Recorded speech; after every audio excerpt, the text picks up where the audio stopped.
আসসালামু আলাইকুম। যে যেখান থেকে আমার ভিডিও দেখছেন সবাইকে অনেক অনেক ভালোবাসা। নিয়ে এসেছি পুরান ঢাকার একটি ঐতিহ্যবাহী রেসিপি তিল্লি ফ্রাই, তার সাথে তিল্লি ভুনা রেসিপি ফ্রি। তিল্লি ফ্রাইয়ের এত স্বাদ, একবার খেলে বারবার খেতে মন চাইবে। গরুর মাংসের এই তিল্লি অংশটা এভাবে ফ্রাই করে খেতে খুব মজা লাগে। এই যে আমি একটি গরুর তিল্লি নিয়ে নিয়েছি। এই তিল্লিটা পিস পিস করে নিয়েছি যাতে পরিষ্কার করতে সুবিধা হয়। উপরের এই চামড়াটা ফেলে দিতে হবে।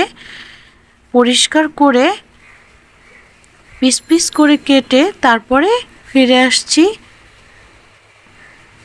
এই যে আমার পিস পিস করা হয়ে গেছে। পরিষ্কার করে পিস পিস করে ধুয়ে পানি ঝরিয়ে নিয়ে নিয়েছি।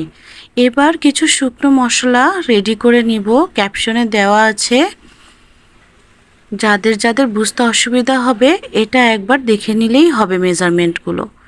এবার তিল্লিগুলোর উপরে প্রথমে দিয়ে দিব 1 চামচের একটু বেশি পরিমাণ মতো লবণ, যে যেমন স্বাদে লবণ পছন্দ করেন। তারপরে দিয়ে দিব আদা রসুন বাটা। আদা রসুনটা আমি একসাথে বেটে নিয়েছি। এরপরে যে শুকনো মশলাগুলো মেজারমেন্টে নিয়েছিলাম সেগুলো দিয়ে দিলাম। এখানে কি কি মশলা আছে আপনারা নিশ্চয়ই আমার লিস্টে দেখে নিয়েছেন। এবার দিয়ে দিব সামান্য পরিমাণ টমেটো সস। 1 টেবিল চামচ টমেটো সস দিয়েছি আমি। এখন দিয়ে দিব সামান্য পরিমাণ সয়া সস। এটা যে কোনো ব্র্যান্ডের সয়া সস দিলেই হবে। দিয়েছি 2 টেবিল পরিমাণ সয়া সস। এরপরে দিব আমি সিরকা, যে কোনো ব্র্যান্ডের সিরকা আপনারা নিতে পারেন। সিরকা দিলে তিল্লির যে একটা গন্ধ থাকে এটা আর পাওয়া যাবে না। এই তিল্লি ফ্রাইটা খুবই মজার হয়। আমার রান্নাগুলো যদি আপনাদের ভালো লাগে তাহলে আমার চ্যানেলটা আপনারা সাবস্ক্রাইব করে দিবেন। আর যারা ফেসবুক থেকে দেখছেন তারা সবাই ফলো বাটনে ক্লিক করে দিবেন। এখন আমি পেঁয়াজের বেরেস্তা তুলে নিব, সাথে কিছু গরম মশলা দিব।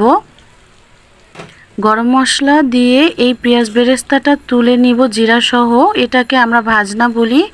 আমার আগের রেসিপিগুলো যারা দেখেছেন ভাজনা বাটা কি তারা জানবেন, না জানলে আমার রেসিপিগুলো দেখে নেবেন। এই যে এখন ভাজনা বাটা দিয়ে আমি আবার এই তিল্লিগুলো ভালো করে মাখিয়ে নিব, খুব সুন্দর করে মিশিয়ে মাখিয়ে নিব। এরপর আবার আধা ঘন্টা আমি রেস্টে রেখে দিব তিল্লিগুলো।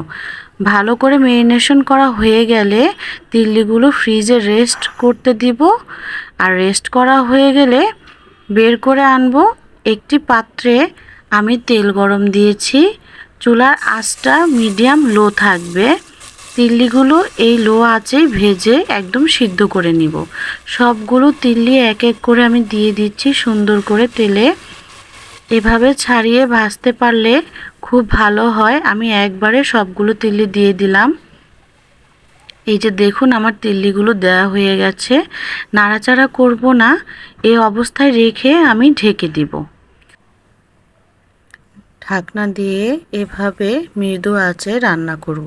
দেখুন কি চমৎকার বৃষ্টি ভেজা একটি ওয়েদার। এমন একটি বৃষ্টি ভেজা ওয়েদারে গরম গরম তিল্লি ফ্রাই সাথে 1 মগ চা, আর কি লাগে। এই যে আমার লাইনের গ্যাস চলে গেছে। ঢাকায় এটি খুবই কমন সমস্যা, তাই চলে আসলাম কারেন্টের চুলা নিয়ে।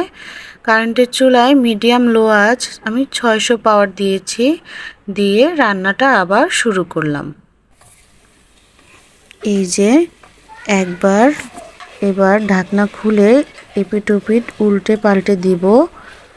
পানি শুকিয়ে এসেছে, নাড়া দিতে দিতে একদম ভাজা ভাজা হয়ে যাবে তিল্লিগুলো। এখন তিল্লিগুলো ভুনা পর্যায়ে আছে। আমি অনবরত নেড়ে নেড়ে ঝোলগুলো শুকিয়ে নিয়েছি। দেখুন তিল্লির মশলাগুলো একদম গায়ে গায়ে চলে এসেছে।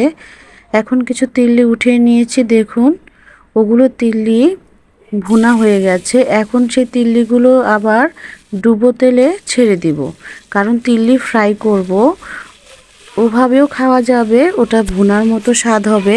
আর যদি এভাবে ডুবো তেলে এই তিল্লিগুলো মচমচে করে একটু ভেজে নেই, একদম মচমচে হবে না, দুপাশ একটু আঁচিয়ে আঁচিয়ে ভাজবো। এখন কিছু কাঁচা পেঁয়াজ দিয়ে দিলাম, আমি কিছু শুকনা মরিচও দেবো এখানে।